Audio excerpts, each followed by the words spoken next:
status of Tua?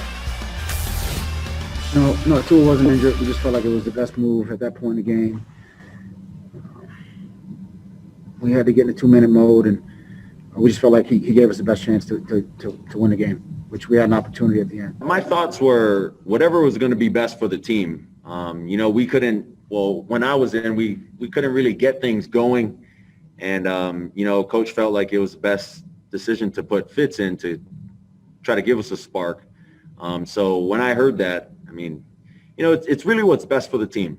And, if we were to win with Fitz in there, the locker room would be a lot different. Everyone would be a lot happier. But it just sucks to lose. All right, so with that 5-game win streak snapped, the Dolphins fall to 6-4. A game behind the Bills there in the AFC East going into Week 12. Patriots, Jets, they don't really matter. It's a 2-team race right now. Tim Hasselbeck back in. What did you make of Brian Flores' decision to take Tua out? Not because of the injury, just because he thought his team needed a spark. Yeah, well, it was surprising to hear him say that. When it happened, I wasn't exactly sure what the decision was because, as we saw in the highlight, Tua did get kind of rolled up on funny and been sacked a bunch in that game. They're down 10. And so I think there was an element that they clearly weren't playing well offensively. And so I thought that there was maybe a shot of, look, we can't protect him. It wasn't like they were blitzing their protections. They just had a hard time winning the battle up front. And so because of that, he was getting hit. He was getting sacked. He comes down funny. And I thought in a 10-point game, he just maybe thought, look, we're going to take him out. Then as that game, kind of changed and Fitz did, give them a bit of a spark and they caused a turnover, in their, inside their own 10-yard line, I thought, look, maybe they're going to put Fitz back out there because they think it gives him, gives them their best chance to win. And it sounds like from Brian Flores, from Tua, that was the plan. So, look, I don't think it's a great move to do that often. I do feel like in this situation, in this football game, it was probably warranted.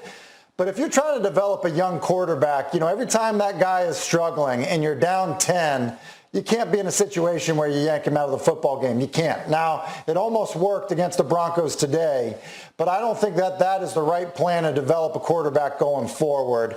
And so, I would be really cautious about doing it if that was the plan in those situations in the future.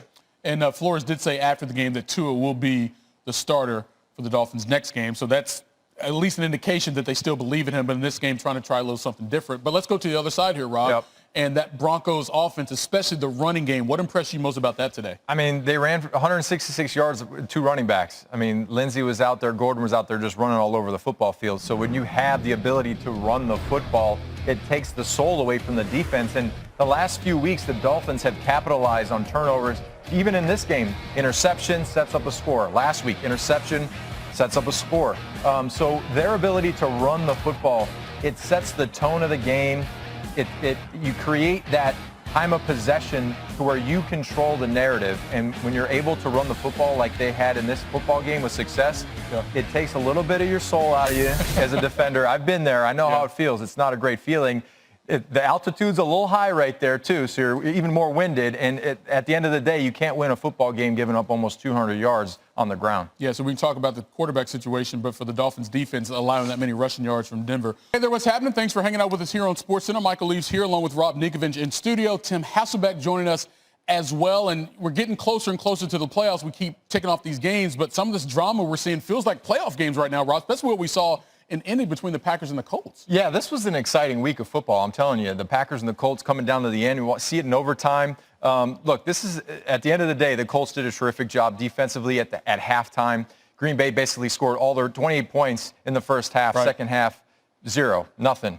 3 points before the end of the game. So hats off to the Colts. They did a great job in kind of keeping that offense at bay. We're going to show you that highlight in a moment. Colts winning it in overtime thanks to a field goal. Matter of fact, we have it right now. Let's show you what happened there in Indy. Again, a pretty good quarterback matchup with Aaron Rodgers and Phillip Rivers going at it on the Packers to win it 34-31. Rivers had 3 touchdowns, and he threw a pick. And check out the largest blown leads the Packers have had with Aaron Rodgers as the starting quarterback.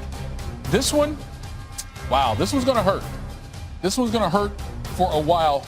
Up 14 on the road, but they can't get it done.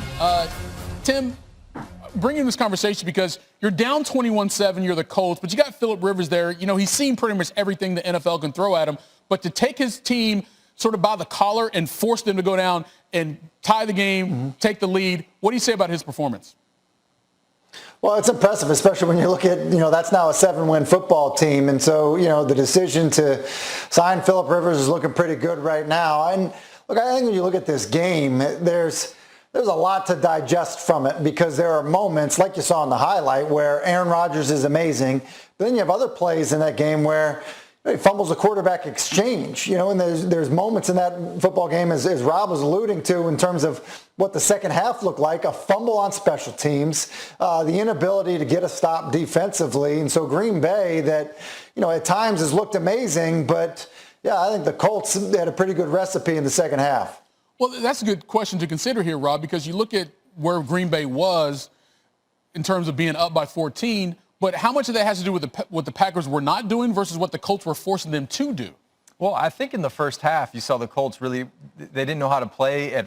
You look at the defense, they were kind of just spot dropping. Aaron Rodgers was just throwing the ball all over the place, 3 touchdowns in the first half. Right. And then in the second half, it was like just the tale of two teams. The second half, they come out, defense tightens up a little bit more pressure on the quarterback, forcing fumbles in special teams. That always helps. When you can force a turnover on special teams, Cassius Marsh, call out here, he forced that fumble. Yep. And hats off to Frank Ross, who took over for Bubba Ventrone, the special teams coordinator, went down right before this game with a positive COVID test. So Frank Ross steps in. Special teams plays great, and they were able to win this football game through special teams, playing physical up front on defensively. And you look at Rodgers at the end, he had a chance, but they weren't able to get it done. They turned it over, and the Indianapolis was able to capitalize on that. Yeah, Tim, what do you make of the Packers offense considering where it started and where it ended up, especially there in the second half? Well, they lost opportunities. I am surprised that Aaron Jones, only had 10 carries in this football game. I don't think that's really the recipe that Green Bay wants to win with. I just think there were elements of this for Green Bay that didn't play well enough to win. I mean, this is pro football. Fumbling a quarterback exchange at this point in the season is kind of, unacceptable. And then, Aaron Rodgers turns this one over.